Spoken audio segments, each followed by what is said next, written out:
Senhoras e senhores, sejam bem-vindos para mais um Avin Hour, podcast que a gente traz pessoas de sucesso, histórias incríveis de corporativismo, de sucesso. E aqui ao meu lado, inclusive, já temos uma história de sucesso. Eduardo Akira, sócio fundador aqui da Covero. Pô, Akira, seja bem-vindo. Obrigado, muito bom dia aí para todos. A gente está gravando de manhã aqui, né, o podcast, mas obrigado aí pela participação. Hoje a gente está com não só um cliente muito importante, um dos primeiros clientes aí da minha carteira, que é o José Martinho, mas não só um cliente, mas um grande empresário, uma grande história de sucesso, uma história longa de sucesso, passou por muito tempo aí no empresariado e vai trazer para a gente aqui a sua história, né, os seus desafios e como foi toda essa trajetória de sucesso até chegar onde a empresa está hoje. Maravilha. José, seja muito bem-vindo. Obrigado aí pela oportunidade de falar um pouco sobre a minha história, de quando eu cheguei a São Paulo e hoje, com 40 anos de empresa, a gente tem um histórico aí bastante interessante. Maravilha. Acho que para a gente começar, explica um pouquinho para a gente quem é José Martinho Reis. José Martinho Reis nasceu numa pequena cidade chamada Senhora de Oliveira, na Zona da Mata de Minas Gerais. Filho de agricultor, pequeno agricultor, e estudei em escola pública na cidade de Senhora de Oliveira, naquela época se falava ginásio. Depois eu fui fazer o colégio, no colégio interno em Barbacena, porque os meus pais não poderiam pagar nenhum tipo de estudo. Me formei em técnico agrícola e tentei vestibular para agronomia na Universidade de Viçosa. Eu não passei. Quando voltei para minha cidade, que ficava mais ou menos 80 quilômetros de Viçosa, cheguei e meu pai disse: os trabalhos que tem aqui, ó, tem ali uma foice, tem aqui uma enxada, esse é o nosso trabalho. E eu fiquei 2 meses. Olhei, falei, não é isso que eu quero. Eu consigo mais. Não consigo trabalhar aqui porque eu não estou preparado para enfrentar isso. E vi, evidentemente, como era duro a vida do meu pai na roça. Então, eu cheguei ao meu pai e disse: pai, eu quero ir para São Paulo. Ele olhou para mim e falou assim: se eu falar para você não ir, você vai ficar reclamando que eu não deixei. Se eu disser para você ir, incentivar não der certo, você vai dizer que eu incentivei. Então você toma a sua decisão. Se não der certo, você volta e aqui estamos. Então foi quando decidi vir para São Paulo. Cheguei em São Paulo em 17 de abril de 1974. Quantos anos você tinha? Eu tinha 19 anos. E fui procurar trabalho. Você comprava os jornais no final de semana, recortava aqueles anúncios. Os classificados ali, né? Anúncios. Exatamente. Os anúncios maiores, normalmente de empresas mais significativas. E saía no domingo, na segunda-feira, terça-feira, quarta-feira, com aquele bolo de anúncios, buscando fazer uma entrevista, preencher uma ficha e etc. E, por sorte, em várias entrevistas que eu fiz, a Olivetti me chamou para trabalhar. Função: auxiliar de escritório, na verdade, office boy. Na entrevista foi me perguntado o que eu sabia fazer. Eu disse nada. Me perguntaram quanto eu queria ganhar. Eu disse: quanto vocês quiserem pagar. Ela disse: você não tem datilografia. Eu falei: mas me dá o emprego. Eu aprendo. Que eu vou fazer o curso de datilografia. E assim, eu consegui o emprego. E a primeira coisa que fui fazer, evidentemente, foi o curso de datilografia. Então, comecei a trabalhar, fazendo serviços de banco. E voltava mais cedo e ajudava os outros colegas do departamento a cumprir as suas tarefas. Então, eu fui aprendendo o serviço de todo mundo. Com 2 anos, que eu estava nesse departamento, que era o departamento de cobrança, que a Olivetti ficava ali na Líbero Badaró, num edifício Conde Prates, esquina com o viaduto do Chá. Como eu passei a conhecer todos os departamentos, com 2 anos, eu fui transferido para um outro departamento e fui logo a ser chefe de cobrança na filial que ficava na rua Amaral Gurgel. Que legal. Porém, vendo que o chefe de cobrança tinha um salário fixo, o vendedor tinha salário variável. Ele ganhava quanto ele vendia. Eu pedi para ser transferido para o departamento de vendas. No departamento de vendas, fiz todos os cursos, era bastante dedicado e comecei a sair para vender.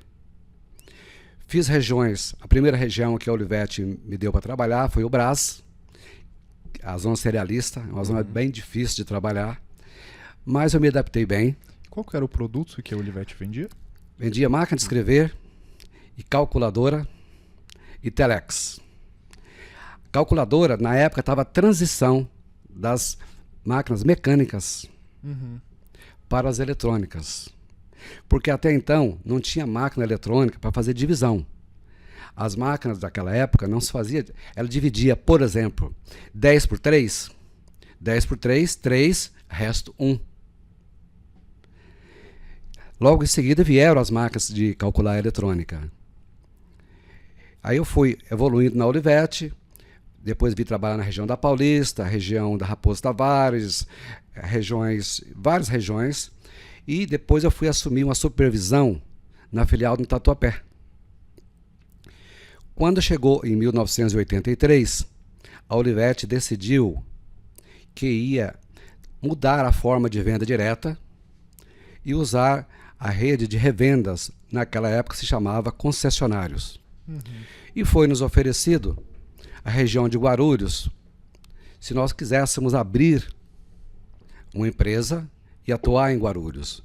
Então, eu e um sócio, que na época era o Geraldo César, abrimos essa empresa em 1984. Começamos numa lojinha pequena para vender máquina de escrever, calculadoras e telex. Os mesmos produtos. Os mesmos produtos. Telex, se falar em telex hoje, pouca gente vai saber o que produto era esse. Eu confesso que eu não sei o que é um telex. Pois é. Telex é o meio de comunicação por escrito que você mandava uma notícia para um outro país, para uma outra cidade, por escrito, que ela chegava no mesmo momento. Senão você teria que ir ao correio e mandar um telegrama. O telex você fazia isso de dentro. O anterior do fax, então. É o anterior ao fax. E o telex você tinha que ter uma máquina na sua empresa e a outra empresa tinha que ter outra máquina para receber. E tinha uma linha específica para isso. Foi se evoluindo, o mercado foi mudando e a nossa empresa também foi mudando, evoluindo junto com aquilo que o mercado pedia. Então, a Olivetti foi acabando com a máquina de escrever, nós começamos a entrar na área da informática, vender as impressoras matriciais, vender os primeiros computadores. Legal. E fomos evoluindo de acordo com o que o mercado evoluía. Então, a Reis Office sempre evoluindo, sempre buscando o melhor para atender o cliente na área de impressão, porque se você analisa, a impressão começou na máquina de escrever, começou nas prensas. Sim, é verdade. Então nós estamos imprimindo há séculos. Né? E a Reis Office vem acompanhando essa evolução com os produtos mais modernos dos fabricantes mais importantes, que todos eles são nossos parceiros. Sensacional. Ô Martinho, eu acho que nessa história, né, é legal, muito legal a gente ver como vocês se adaptaram ao longo do tempo, né? Afinal de contas, o telex ficou para trás, né? Ficou para trás a máquina de escrever, né? Foram sendo substituídos por novos mecanismos, por novas tecnologias. E esse é um desafio grande para a empresa, né? Quando a gente olha empresas que eram muito grandes, vou dar um exemplo aqui, como era a BASF, ainda é, né? Só que acabou mudando também, né? Mas eram empresas que faziam fitas cassete, fitas de vídeo, Fuji, né? Fujifilm, que fazia filme para máquina de fotografia. Depois a gente acabou caminhando para fotografia digital, né? Então se usa cartões, não se usa mais filme. A gente lembra empresas como a Blockbuster, né? Que fazia locação de fita, né? Antigamente a gente queria assistir um filme, a gente tinha que ir até a locadora, e antes da Blockbuster ainda, a gente ia numa locadora que tinha uns fichariozinhos que você escolhia o filme só pelo nome ali, né? E pela sinopse do filme, porque você não tinha nem a capa do próprio filme para ver se era legal ou não. Desculpa até te interromper aqui. Eu me lembro, eu tinha 6, 7 anos de idade lá no Rio Grande do Sul, a gente pagava a multa na hora de devolver a fita cassete lá, se não rebobinasse. Se não rebobinasse, você não podia atrasar, né, a entrega. Atrasar. Depois até a Blockbuster veio, mudou um pouco a forma e tal. Mas esse é um grande desafio, né? E como que a Raise Office até hoje, né, olha para frente para poder sempre estar à frente até da concorrência e estar, né, dentro do que é o consumo agora e é o consumo dos próximos anos? Como nós somos distribuidores direto dos principais fabricantes, nós vamos nos atualizando o nosso line-up e treinando nossos técnicos com tudo que vem se lançando. E nós buscamos sempre a tecnologia que os fabricantes disponibilizam para que a gente possa chegar ao cliente com o melhor que tem na área que nós trabalhamos, que é a área de impressão, na venda de produtos, na área de outsourcing. Ou seja, nós buscamos sempre aquilo que há de mais moderno que os fabricantes estão disponibilizando. Muito Perfeito. bom, acho que isso é super importante mesmo, né? Sempre entregar o melhor para o cliente, é o que inclusive a gente sempre busca fazer aqui na empresa também, porque é isso que traz a perenidade do seu negócio. Mas eu fico pensando, Martinho, no meio desse caminho, imagino que você tenha que ter tomado decisões muito estratégicas, muito difíceis, para seguir essa evolução. Você consegue compartilhar alguma decisão muito difícil que você teve que tomar nesse meio do caminho, que no final acabou sendo a decisão assertiva a ser tomada? Olha, a Raise Office completou 40 anos agora, no mês de setembro. Evidentemente que nós passamos por situações muito delicadas, muito difíceis. Nós tivemos, em 1986, se eu não me engano, um plano cruzado, lançado pelo Funaro, onde houve congelamento de preço, houve sumida de mercadoria, ninguém entregava produto, não se podia aumentar preço, foi situações muito difíceis. Veio o plano Collor, reteve o dinheiro das pessoas. Como foi o plano Collor especificamente para você? Você lembra como foi a época? O plano Collor, no dia seguinte ninguém tinha dinheiro. Meu Deus. E aí a gente via pessoas vendendo um veículo que valia, exemplo, 10 mil reais por 1.000. Porque quem tinha 1.000 e disponível em caixa, conseguia comprar. Então foi uma situação bastante difícil, porque criou umas moedas paralelas, uma moeda de dívida com moeda nova. Se trocava dívida naquele momento, foi muito difícil. Às vezes você dava vontade de desistir, porque a dificuldade era muitas, mas nós sempre procuramos, em termos de épocas de crise, tirar experiências, aprender com ela, para poder sair mais fortalecido. Tivemos situações também muito difíceis de roubo. Essa foi bastante difícil. Roubo de mercadoria. Uma época nós trabalhávamos muito com suprimentos de impressoras, onde os cartuchos de tinta, por exemplo, custava $20. Um cartucho de tinta custa $20, $25 um cartucho de tinta. E tivemos assalto, onde levaram a nossa mercadoria, o seguro cobriu nem 10%, porque era uma mercadoria muito fácil de você disponibilizar no mercado paralelo. Então, é momentos que você, às vezes, baixa a cabeça. O que eu estou fazendo aqui? Será que eu estou fazendo certo? E você pensa nesse momento em desistir, mas não. A gente sempre com a positividade, sempre buscando sair desses momentos difíceis, sair fortalecido. E a gente vem mudando constantemente de acordo com o mercado, aprendendo E 40 anos a gente passou realmente por muitas situações difíceis. Muitas. E vamos enfrentar mais um ano difícil. Mas com otimismo, com trabalho, vamos superar. Como a gente fala, né? Não pode deixar a peteca cair. De jeito nenhum. Seguir batalhando, um leão por dia. Temos que ir matando o leão por dia e esperando o próximo. Ô Martinho, como que é a concorrência no seu setor, né, especificamente, né, de locação de impressora, venda de insumo, venda de equipamento? Eu imagino que é uma concorrência que seja grande. Como que você se destaca, como a Reis Office se destaca nesse mercado? Tá aí há 40 anos, né, uma grande história de sucesso. Conta um pouquinho pra gente. Realmente é um mercado extremamente competitivo, que tem grandes players nesse mercado, mas a Reis Office sempre buscou o melhor atendimento técnico. Entregar para o cliente o melhor produto, na maior velocidade possível, não deixar a máquina do cliente ficar parada, disponibilizar a máquina do cliente sempre que ele precisa, ela está disponível, fazer manutenções preventivas, entregar no tempo certo. Ou seja, nós buscamos trabalhar de uma forma diferenciada da concorrência. Por isso, nós estamos conseguindo sobreviver nesse mercado. Você precisa ser eficiente, precisa deixar o cliente em primeiro lugar, treinar bastante o seu pessoal e deixar para o cliente o produto sempre disponível, com a melhor qualidade de impressão. O cliente, quando compra um produto, ele precisa da entrega naquele prazo, você precisa estar cumprindo. Você precisa ter disponibilidade de produto, disponibilidade de peça, de suprimentos e, evidentemente, de pessoas treinadas. A nossa equipe técnica é uma das melhores do mercado. A nossa equipe de vendas, muito bem treinada. E a gente vem conseguindo sobreviver e crescer nesse mercado, que não é fácil, porque ele vem diminuindo, é um mercado em redução.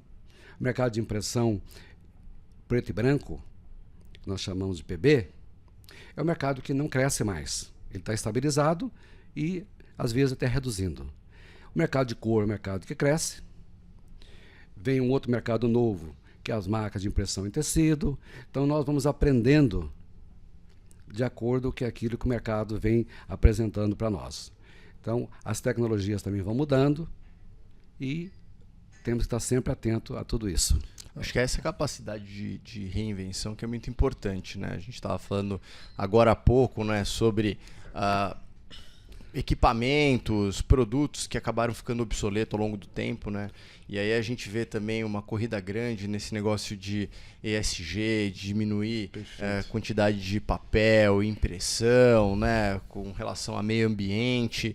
E aí você já traz aqui vários exemplos, né? Assim, a diminuição já é grande, né? De preto e branco, né? Apesar da população crescer, ela se estagna, né? Hoje nesse negócio.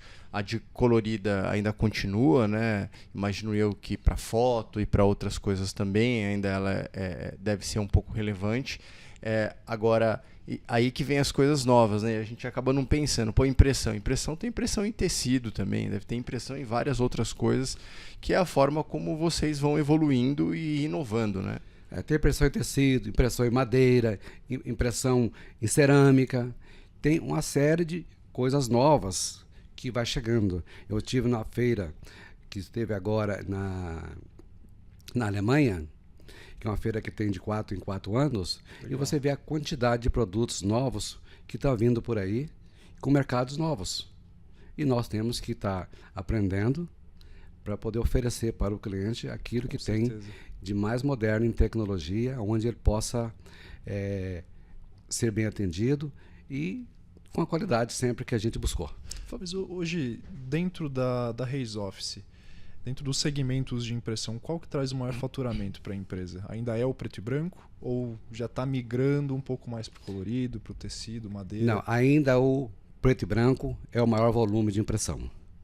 Vem as impressões coloridas e agora nós estamos aprendendo esse novo mercado, que é o mercado de impressão em banners, impressão em tecido e outros tipos de impressão. Esse é o mercado novo que está chegando agora e a gente também já está inserido nele e aprendendo, porque tudo é uma curva de aprendizado. Uhum. Tem que se adaptar no fim do dia, né? Eu queria voltar um pouquinho, Martinho. Você comentou muito bem sobre o treinamento do pessoal. A sua equipe tem que ser muito bem treinada, tem que estar sempre antenado para o que está acontecendo. Eu vou fazer um paralelo com a nossa empresa aqui. A gente tem estabelecido cada vez mais a cultura aqui da empresa, que acaba sendo até muito semelhante com a sua. Cuidado com o cliente, empreendedorismo. Mas o que eu queria escutar de você, Martinho, houve momentos em que a cultura se balançou durante os períodos difíceis de crise, que você mesmo disse, né? Passaram por muitos momentos de crise.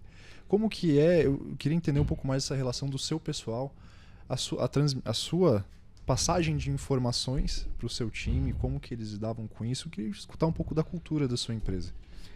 Nossa cultura não chegou a balançar, porque nós sempre procuramos enxergar positividade em tudo.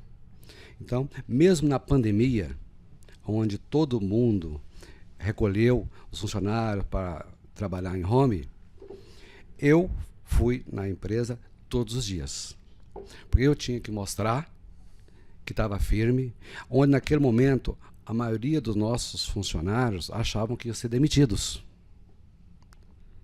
Porque não se vendia nada naqueles primeiros meses. Sim. Ninguém sabia o que ia acontecer. Mas nós mantemos firme, não demitimos ninguém, porque sempre acreditamos que ia passar. E a gente podia suportar aquele momento difícil. Então nós sempre tivemos essa positividade nas nossas ações, onde a gente não deixa a equipe cair, achar que vai dar errado, achar que nós não estamos bem. Então você precisa ser firme, porque você tem que conduzir. E dizem que a tropa anda no ritmo do seu comandante. É isso mesmo. Então nós precisamos realmente ser firmes, andar na frente e puxar a guia. Falando um pouco em inovação, né? Isso é uma curiosidade que eu tenho. Entra nesse seu segmento ou em alguma linha de negócio as impressões 3D? Não. Impressões 3D não entra no nosso negócio, porque não é um negócio para office. Ainda ou... Ainda não é. Nós ainda não enxergamos este negócio para office. Tanto que você veja os grandes fornecedores, os grandes players que nós trabalhamos, como a Canon, como a Brother, a Kyocera, a HP, a Konica Minolta, você não vê esse pessoal nesse mercado. Eles não estão nesse mercado?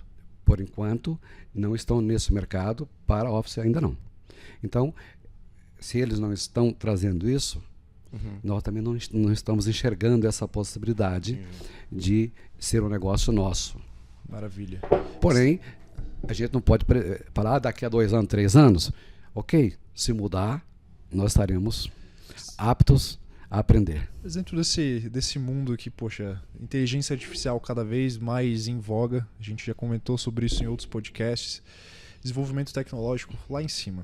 O que você enxerga que serão as principais mudanças tecnológicas mesmo? Porque me parece, posso estar completamente enganado, difícil colocar a inteligência artificial dentro de aparelhos para impressão como um todo. Você enxerga algum caminho que eles se juntam ou alguma outra evolução tecnológica que você espera para os próximos anos? Nesse mercado de impressão, ele vem sendo modificado. Há mais de 40 anos atrás, eu sempre ouvia falar escritório sem papel. Escritório sem papel. Mas continuamos imprimindo em papel. Continuamos. Então, essas tecnologias que vem, a inteligência artificial e outros, elas poderão até abrir mercado para a gente. Onde vai poder se fazer outros tipos de impressão. Hoje nós temos impressoras portáteis para você imprimir. É mesmo? Imprimir. Por foto, aquelas... Foto. Você tem equipamentos, por exemplo, um caminhão que precisa imprimir um documento na hora para entregar uma mercadoria. Já tem impressoras que trabalham dentro desses veículos. Então, é uma mudança que a gente tem que ir aprendendo junto. Então, não dá para você falar assim, vai modificar o mercado. eu não acredito que vai modificar. A gente vai aprender com aquilo que for vindo, aquilo que o fabricante vai trazendo para nós. Então, essas impressoras que trabalham, por exemplo, dentro de caminhões, é uma evolução muito grande. Sim. Ela tem toda a sua adaptação para funcionar dentro de um veículo e ajuda muito os entregadores. Eu acho que tem até quando você vai, bom, você é mais jovem, vai em balada, mas tem algumas festas, alguns eventos, shows, que tem aqueles vendedores, não ambulantes, que ficam vendendo ticket para você retirar, que eles mesmos vendem, e tem uma impressorinha que sai já o seu pedido, né? Que sai ali os seus tickets para poder comprar bebida e o que for, né? Isso deve ser um baita negócio também, né? Um negócio que vem crescendo bastante é a impressões de etiquetas. Uhum. Etiqueta de roupa, não, de etiquetas produtos? para produtos. Você, no chão de fábrica, está saindo a mercadoria, a embalagem, já sai a etiqueta com a própria DANF, já sai. Legal. Ao invés de sair uma DANF, uma nota fiscal comum, já sai uma etiqueta com todos os dados com a DANF. Então, esse é um outro mercado também. Esse é um mercado crescente, por causa do mercado de e-commerce, onde o volume de produtos é muito grande e muitas vezes embalagens pequenas consome tremendamente uma grande quantidade de etiquetas. Esse é o mercado que nós atuamos e que vem crescendo. Enquanto a parte de impressão PB estável ou reduzindo, nós temos um outro lado da impressão de etiquetas crescendo. E é um mercado que nós exploramos bem, porque muitas vezes o cliente não sabe que ele tem um problema naquele departamento na hora de sair a mercadoria. E nós vamos lá, automatizamos isso para ele, e aí ele passa a ter muito mais velocidade na despachar a sua mercadoria, com muito menos erro, porque não vai se etiquetar escrevendo, vai se etiquetar com todos os dados de uma DANF. Menos erro, mais velocidade, menos desperdício. Exatamente aí que entra o nosso negócio. Legal. Trazer para o cliente maior comodidade, maior velocidade e com redução de erros no seu despacho de mercadoria. Super importante. Muito legal. Martinho, vamos falar aqui agora, mudando um pouco o papo. 40 anos de empresa, né? Começou a empresa em 1984. Esse ano vai completar 21 anos, né, de empresa. 41. 41 anos de empresa. Como que você imagina preparar ou vem preparando a sucessão da sua empresa? Aqui a gente fala muito sobre isso, né? O quanto a gente quer olhar, não estando aqui, a nossa empresa ainda prosperando, né? A empresa que você criou, a empresa que você suou lá para construir, continuando no mercado, né? Você pensa nisso? Você vem preparando a sua empresa para isso? Eu tenho um filho, o Rodrigo, ele já está comigo na empresa há mais de 20 anos, e ele é o que mais entende na RISOFICE, por exemplo, na área de outsourcing, que é a área mais sensível, que é a hora onde o cliente precisa da máquina funcionando, a manutenção em dia, o treinamento da parte técnica, porque os nossos técnicos, eles têm que chegar no cliente e resolver um problema. Ele não pode chegar no cliente, voltar para trocar peça, etc. Ele tem que chegar e resolver. Então, o Rodrigo, ele já está preparado para dar continuidade na empresa. Ele já está comigo há 20 anos. Ou seja, é muito dedicado. Já teve bastante aula o suficiente, né? Só para aprender alguma coisa. Aprende com facilidade e tem bastante conhecimento da área que nós trabalhamos. E até pensando em sucessão, voltando, fazendo aqui um paralelo de empreendedorismo no Brasil. A gente sabe muito bem, a gente passou por inúmeras crises, vai passar por inúmeras crises ainda. O Brasil é o país das oportunidades, mas também dos desafios. O que você enxerga, inclusive, né, estou do lado aqui de 2 empresários de sucesso.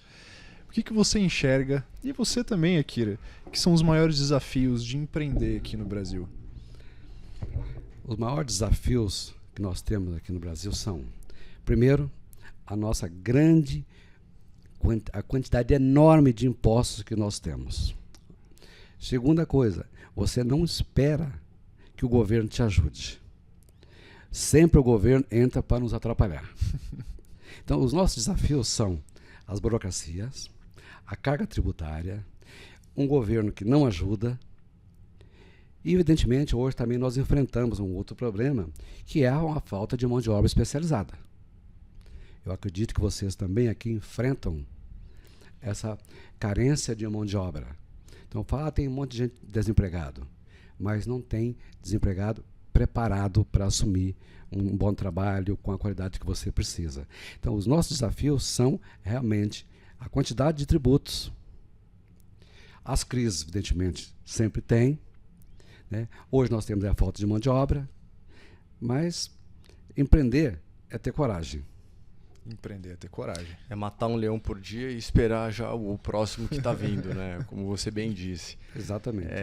Acho que, assim, falando um pouco do nosso lado, acho que uma das maiores dificuldades que a gente tem é a imprevisibilidade que a gente tem no Brasil, né? Assim, aqui a gente costuma dizer que até o passado é incerto. Né? Se você pegar, olhar o passado, pode ser que não seja mais o mesmo passado, né? Então, a falta de previsibilidade, ela dificulta demais a gente fazer plano.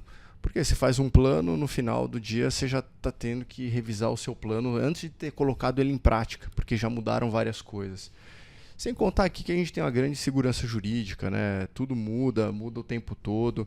A gente viu aí, né, os últimos anúncios do governo. Agora vão monitorar Pix, não vamos monitorar mais. E aí isso causa uma confusão em todo mundo. Acho que hoje a gente tem a velocidade da informação correndo muito, né, grande, e aí qualquer coisa que se fala é sempre um telefone sem fio também, né? Se fala uma coisa, o que vai chegar no ouvido do último lá é uma coisa totalmente diferente, e isso faz com que a instabilidade seja muito grande o tempo todo. Então acho que esse é um desafio muito grande, e é um desafio de todo empresário, e é um desafio, acho que de todo mundo que está aqui, né? É uma grande dificuldade. E eu acho que, para complementar, a carga tributária que a gente tem no Brasil também é muito grande. E é uma carga tributária que você não tem o benefício dela, né? Só tem o ônus, né? Se você ainda paga o imposto e você tem um retorno do imposto para um bem social, né? Para o próprio país, muitas vezes você está cobrindo gasto de outras coisas que não necessariamente fazem benefício para a população. Então, acho que isso que é bem ruim, né? Com certeza. A gente acaba conversando sobre isso todos os dias aqui, né? Que toda semana a gente comenta na nossa reunião estratégica da arrecadação recorde do governo, mas enfim, eu acho que para o nosso negócio especificamente é mais difícil ainda, porque como aqui o nosso trabalho é cuidar do patrimônio dos nossos clientes, né? Que é uma das coisas mais importantes, né? Afinal de contas, a gente trabalha com o sonho das pessoas, a gente trabalha com a aposentadoria das pessoas. É difícil, né? Ter que conseguir prever alguma coisa para depois isso refletir nos portfólios dos nossos clientes, para trazer a rentabilidade necessária, para proteger o seu patrimônio. Então a gente ainda acaba ficando mais exposto ainda. Mas é claro, esse é o nosso trabalho. Esse é o nosso trabalho, né? Ô Martinho, aproveitando aqui, como que você equilibra a sua vida profissional com a sua vida pessoal? Tá precisando de uma dica? Eu até, cara, consigo fazer isso bem, né? Às vezes a gente trabalha demais, às vezes a gente... eu brinco o tempo todo aqui que a gente sempre está girando vários pratinhos, né? Girando o pratinho da vida pessoal, girando o pratinho do trabalho, né? Girando o pratinho... da família e da saúde. A gente não pode deixar que nenhum pratinho caia. Só que às vezes vai ter um pratinho girando mais que o outro, um pratinho cambaleando mais que o outro. O importante é não deixar cair. Mas eu já tive contigo, a gente já jogou uma partida de tênis. Sei que esse é seu hobby, é seu esporte, mas como que você consegue na sua vida equilibrar o profissional com o pessoal? Realmente você tocou num assunto que é bastante difícil entre você conseguir dividir o seu tempo. Como eu comecei a trabalhar muito cedo, e a Resoffice como digamos assim, a menina dos olhos. É um filho também, né? É o primeiro filho, né? Então, a gente procura dedicar muito tempo à empresa, chegamos cedo, trabalhamos bastante, mas também, como você disse, os dias que eu tenho que jogar tênis, tenho reunião às 5 horas nesse dia. Não vai ter reunião às 5 da tarde, nesses dias. porque às 6 horas eu vou sair para jogar meu tênis. É religioso. Religioso. Então, você precisa definir alguns horários para que você possa ter algumas válvulas de escape, porque realmente o trabalho consome muita energia e você precisa cuidar um pouco de você.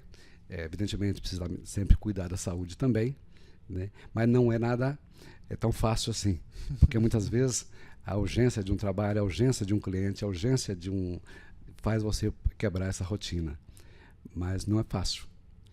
Não é fácil. E como você antes falou sobre a nossa bendita carga tributária, onde nós não temos o retorno daquilo que é pago, né? Hoje um departamento muito caro nas empresas é o departamento fiscal, que ele fica sempre cuidando de mais um imposto, mais uma taxa, mais uma mudança de legislação, mais um complicador. E a Resolve-se, como sempre procurou ser uma empresa muito legalista, nós precisamos de estar muito atento a essas modificações, essas alterações, porque o governo, todo momento, ele quer arrumar uma forma de arrecadar um pouco mais, criar alguma taxa a mais, algum imposto a mais, para poder, no fundo, prejudicando o bom andamento da empresa, porque você tem que ter sempre alguém atento a essas alterações, né? A Resolve-se é a empresa que sempre buscar os certificados de qualidade. Uhum. Nós temos a ISO 9001, nós temos a ISO 14000, nós temos regras de compliance, nós estamos trabalhando na ESG, que hoje é muito importante. Com as certeza. Empresas, os nossos clientes também já estão exigindo que nós tenhamos enquadrado nessa nova forma de política ambiental, né? O Eduardo já nos visitou. Sim. Ele conhece a nossa sede. Ela é uma sede toda sustentável, onde nós temos a geração de energia por placas, temos a captação de água de chuva, a captação até da água do ar-condicionado, o tratamento do esgoto. Às vezes nos pergunta, por que você trata o esgoto? Você vai jogar lá no rio? Porque a minha parte vai tratada. É muito legal. Então nós procuramos ser uma empresa bastante atualizada, como as grandes empresas, porque se você analisar bem, os grandes fornecedores nossos são japoneses. E eles são as empresas mais cuidadosas com o meio ambiente. E a gente procura se espelhar naquilo que os grandes estão fazendo. Muito bom. Agora imagina para um japonês entender como funciona toda a estrutura fiscal do nosso país, né? É que nem tentar ensinar para ele português, né? Que é difícil pra caramba, né? É verdade. Os japoneses, quando vêm para cá, eles ficam malucos quando entender não só a parte tributária, como a mudança de câmbio toda hora. Eles chegam para cá, mas por que subiu? Por que desceu? Por que está acontecendo isso? Mas eles se adaptam. Mas eles entenderem também, né? Demora. Não só a carga tributária, mas aceitam, o nosso né? juro, né? Como o nosso juro é alto, como a nossa inflação também fica alta, flutua demais, né? Num país como o Japão, que viveu a taxa de juros negativa, Décadas né? de taxa de juros negativa. Vai entender, né? O cara não deixa o dinheiro no banco porque senão ele vai tirar menos, né? Aqui, e isso permite que haja uma circulação maior da moeda, a economia, né, seja sustentada, mas assim, é um grande desafio. Né? Com certeza é um grande desafio. Martinho, a gente está se encaminhando para os minutos finais aqui do nosso podcast. Eu queria escutar de você. Você é um cara que veio de baixo, família de agricultores, e hoje é um empresário de sucesso, uma empresa que fatura centenas de milhões ano. Qual que é? Eu queria que você deixasse uma mensagem para os nossos ouvintes. A gente sempre tem muita gente fala, quero empreender, mas não começa, não sabe por onde começar. Qual dica você daria para essas pessoas? Bom, para empreender, uma das principais coisas, você saber aquilo que você vai fazer. Fazer uma pesquisa de mercado, para saber onde se encaixa. É muito difícil você entrar no mercado que já está maduro. Porque você só vai encontrar leão. Então, para você se tornar um leão, você vai apanhar demais. Então, precisa você trabalhar no ramo, conhecer do mercado, para você começar a se empreender. Se você entrar nesse mercado, Sem o conhecimento necessário, você não sobrevive. Apanha muito para aprender. Então, o ideal que alguém quer empreender, entre em uma empresa do ramo que você gosta, para depois você fazer alguma coisa sozinho. Não é fácil, mas é possível. Não é fácil, mas é possível. É isso mesmo. É isso mesmo. Akira, você tem mais alguma pergunta antes da gente encerrar? Não, acho que eu ia encerrar também com a mesma pergunta, né? Pedindo dica de como empreender e se vale a pena apostar nesse caminho. Tá aqui uma grande história de sucesso que apostou. Eu acho que o que o Martinho falou é muito importante, né? Às vezes a gente quer empreender em algo que a gente não conhece e isso é muito difícil. Tá aqui a história de alguém que começou como office boy, passou por diversas áreas, trabalhou com cobrança, foi ser vendedor antes de empreender e fazer, né, disso a sua grande história. E eu acho que é isso mesmo, né? A gente precisa ter paciência. Muitas vezes a gente quer que as coisas aconteçam do dia para a noite. E tá aí, eu acho que é uma característica que todo empresário tem que ter, é paciência, né, Martinho? Porque nada acontece do dia para a noite, é uma construção de anos. São 41 anos esse ano, né, que eles vão fazer de empresa. E eu acho que é isso, grandes histórias pra gente, o grande aprendizado pra gente aqui também, pra gente aplicar no nosso dia a dia e extrair disso o melhor. Com certeza. O mais importante é você cuidar bem dos seus clientes.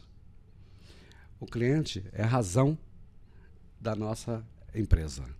Então, nós precisamos colocar na cabeça dos nossos colaboradores que a empresa só existe porque existem os clientes. Então, vamos cuidar bem dos clientes, vamos superar as expectativas dele, deixar que eles fiquem surpreendidos com o nosso trabalho, com o nosso serviço, com a nossa entrega e com a nossa transparência nas informações. Acho coisa muito importante é a empresa ser transparente com tudo aquilo que ela faz. Isso a Resolve procura fazer. Então, acho que isso também talvez seja uma das razões que nós já estamos aí há mais de 40 anos no mercado, Firmes entregando para o cliente aquilo que mais ele precisa, que é qualidade, velocidade e transparência. Perfeito. Martinho, então, para a gente encerrar, onde que os nossos telespectadores conseguem encontrar mais informações sobre a Reoffice? A Resolve, nós estamos sediados em Guarulhos, mas no www.resolve.com.br você vai encontrar todas as informações, todos os nossos principais produtos, nossa história, nossos fornecedores e aquilo que nós fazemos. Nós temos a área de distribuição de equipamentos que nós vendemos para o Brasil todo e a área de outsourcing, onde nós alugamos os equipamentos com todos os serviços e suprimentos incluso, desde impressoras pequenas, impressoras grandes, alto volume, scanner, notebook, ou seja, tudo aquilo que um escritório precisa, nós temos disponível para vender e para fazer o outsourcing. Perfeito. Martinho, obrigado por ter aceitado o nosso convite. Akira, obrigado pela participação. Eu que agradeço, sempre é um grande prazer estar aqui e sempre é um grande prazer também ouvir histórias como essa. Com certeza. E para você que nos assistiu até aqui, obrigado. Deixe seu like e se inscreva aqui no canal para que você não perca o próximo podcast. Valeu!